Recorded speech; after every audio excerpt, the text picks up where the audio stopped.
last week. I felt like some of those defensive backs were kind of gunning for him, and it was sad to see that go down because I couldn't help him. From the line, you can see it as you're running your route, and you're running a vertical route, and you take a peek at the safety before you look at the ball, and you just see him head down trying to spear you. You can see that from a mile away. He's a smart kid. He understands that. But it's just unfair. It kind of made me upset watching it. Now, Cruz missed that game with a calf strain, an injury that's kept him out of practice again on Tuesday. Jag safety Sergio Brown and cornerback Devon House denied those accusations. Antonio Pierce joins us now. Good morning. Morning. Thank you so much for being with us. Yes. Obviously, ODB lit it up last season as a rookie, became a household name, but let's put him on the hook here. How difficult is this season going to be for ODB? First of all, you're on a Madden cover as a second-year player. You go to New York City and you take away all the shine from Victor Cruz, Eli Manning, the Jets, and everybody else, and you're the biggest star. And you did that in 12 games. And all offseason, all we had to do is watch that catch. Now I'm a defensive player, right? I'm looking on the outside. And I'm tired of hearing about that. Sure. You know, I'm tired of seeing you do the whip. I'm tired of seeing you doing all your dance moves. You know, I dealt with that a little bit when we played Chad Johnson and Terrell Owens. You wanted to take those guys out. And I mean that in the sense you wanted to physically harm them. You want to say, you know what? I'm tired of seeing your antics. I'm tired of seeing that. You respect him as a football player, but you know, skill-wise, you probably can't match up with him. But what you can take advantage of is being physical and get in his head. And if you're on the sideline of the Giants like Victor Cruz and you're watching your top player get taken out, if I'm Victor Cruz, I can't wait to get on the field because now some of that's going to get relieved. Because they're not all eyes are going to be on Odell Beckham. And that's the problem. The Giants have nobody else around Odell Beckham to take that target off of him. Stephen A., what do you think?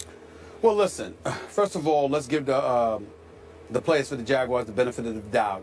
When you have an accusation levied against you, if they say that it wasn't true, that that's not what they were doing, we don't have to take their words. I'm going to choose to take their words for it.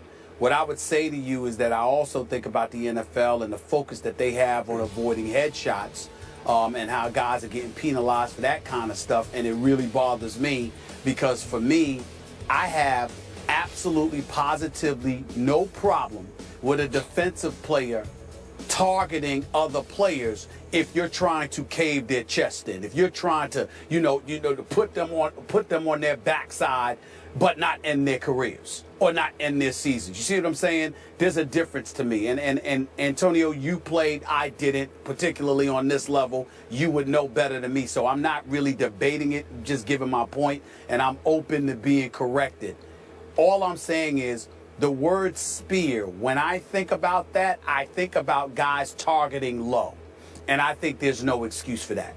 That's one of the problems that I have with the NFL. The NFL, obviously, as always, are thinking about themselves and not the health of their players, because when they talk about these guys and focusing on concussion issues, to transfer that to encouraging guys to go so low where they're taking out your knees, that really, really concerns me. And I don't care what anybody say. If you ask a guy, where would he rather get hit? He'd rather get knocked upside his head than have his knees and his legs taken out from under him.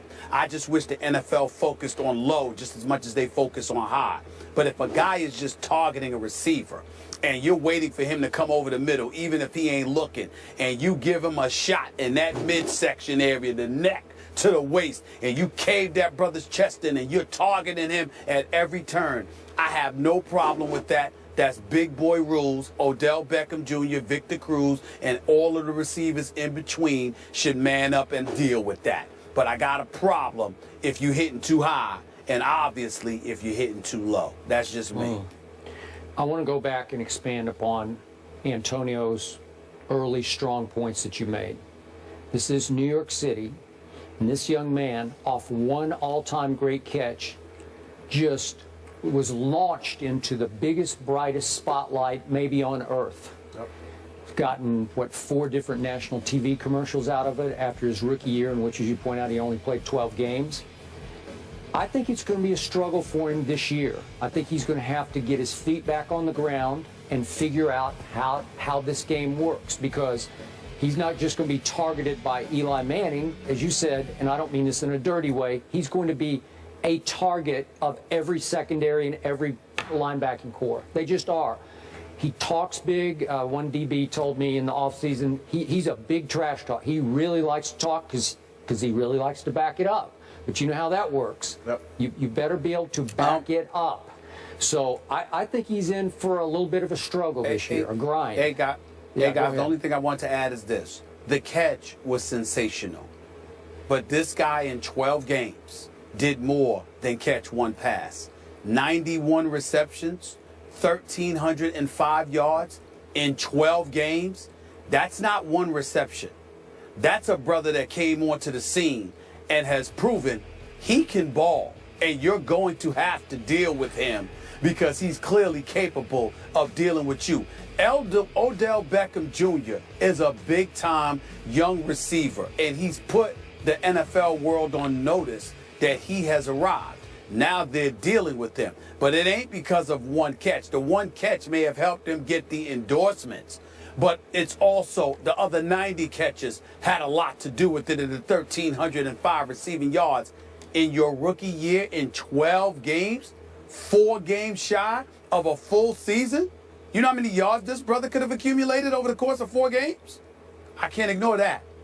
One thing about football, regardless of who you are, you can be a Hall of Famer, greatest of all time. It will humble you. It will humble you. Somebody will humble you. And you just got to understand that. It's going to happen at some point. Okay, and Stephen A., back to your point, I get it. The numbers are just sensational through the 12 games. But my friend Casey Joyner has a piece running right now on ESPN.com, and you can call it nitpicking if you will, but I respect Casey's breakdown knowledge. And he's predicting that Odell will struggle this year, and it's too complicated for me to go through all the metrics that he uses, but he's making the case that Miles Austin had one sensational big year. Mike Wallace had one big sensational year, and then they kind of fell back to here, you know, where they're pretty good, but they're not great. And he's projecting that Odell will fall back to a different level. I don't know, because I saw greatness in him last year. I'm with you. I did. And I talked to people who said we just couldn't cover him. We could not deal with him. But here's the question for both of you. What's wrong with being very good on an NFL level? I understand that he may not be as great as he's projecting or other folks are projecting he may be. We'll see. But what's wrong with being very good? There's a lot of dudes in the NFL who are not very good. He happens to be somebody that we're debating greatness or very good about. With Eli Manning as his quarterback, with Ruben Randall and Victor Cruz as his sidekick or him being their sidekick. That's not a bad scenario to be in. I would just say keep that in mind. Okay, I hear you. But we did have Odell on this show, and I found him to be off camera, a humble kid and a little bit of a sensitive kid, and I mean that in a good way.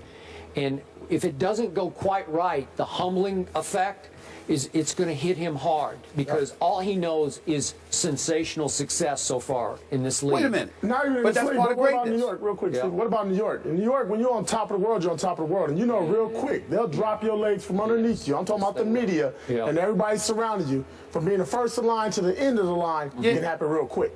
But why are they gonna drop you, Antonio? No, why are they gonna drop you, AP? Performance is not only if your performance is not up to play. That's my point. They're gonna drop you if your performance is worthy of you being dropped. So the bottom line is he's got to go out and ball. He knows that.